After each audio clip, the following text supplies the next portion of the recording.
Hello friends नमस्कार। आज हूँ मार्च मास 10 तारिख सोमवार। सबुदिन परी आज भी नहीं आसी ओडिशा राज्यर एक बड़ खबर उपर नजर पकेबा आगु जदि आपण मैंने आम चैनल नुआ आसते भिडियोटी गोटे लाइक करी चैनल टी को सब्सक्राइब कर दिंतु और पाखर बेल आइकन को दबाई दिंतु जहाँफल आगु आस भिडियो नोटिफिकेशन सर्वे प्रथम आपण पाइबे।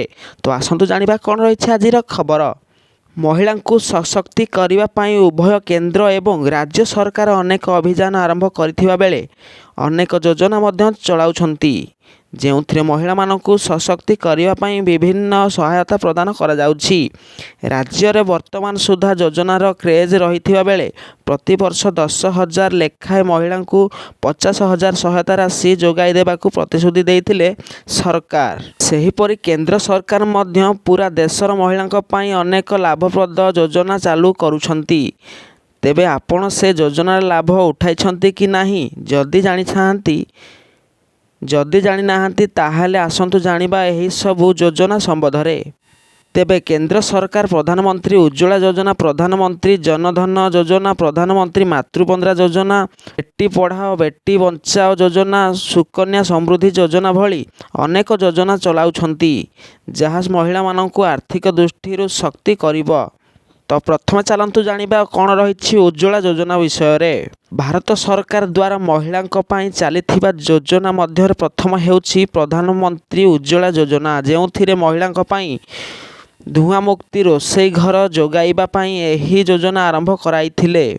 एही योजना अधीन रे आर्थिक दृष्टि दुर्बल महिला को मागणा एलपीजी संजोग जोगाई दिया जाइछि। एहा व्यतीत एही योजना अधीन रे वार्षिक 12टी रिफेल एवं 300 टंका पर्यंत सब्सिडी मध्य हिताधिकारी को दिया जाउछि।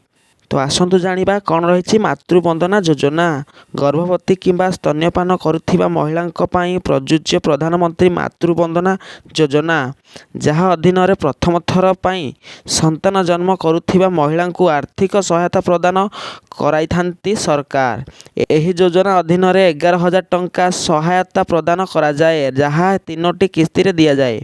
गर्भावस्था रे प्रथम किस्ती 3,000 टंका, पिला जन्म हेबा परे द्वितीय किस्ती 2,000 टंका एवं शेष रे जदि तृतीय संतान झील हुए तेबे 6,000 टंका सहायता राशि प्रदान करुछंती सरकार। तो आसतु जानिबा कौन रही सुकन्या समृद्धि योजना। झील मानक पाई सुकन्या योजना आरंभ करिछंती केंद्र सरकार जेहुथिरे झीयर पितामाता तांको नाम रे एक बैंक अकाउंट खोलाई पारिबे जहाँ झील को 10 वर्ष हेबा पर्यंत एथिरे संचय करि पारिबे पितामाता। परे झील को 21 वर्ष हेबा पर एही अकाउंट को बंद करी एथिरु टंका उठाई पारिबे अभिभावक। एही अकाउंट रे पितामाता माने अति कम रे 1,000 टंका एवं सर्वाधिक 1.5 लाख टंका पर्यंत जमा करि पारिबे। एही जमा राशि उपरे 8.2% सुध दियंती सरकार। झीलटी 21 वर्ष बयस रे पहुँचीबा परे एही सुध समेत टंका उठाई पारिबे।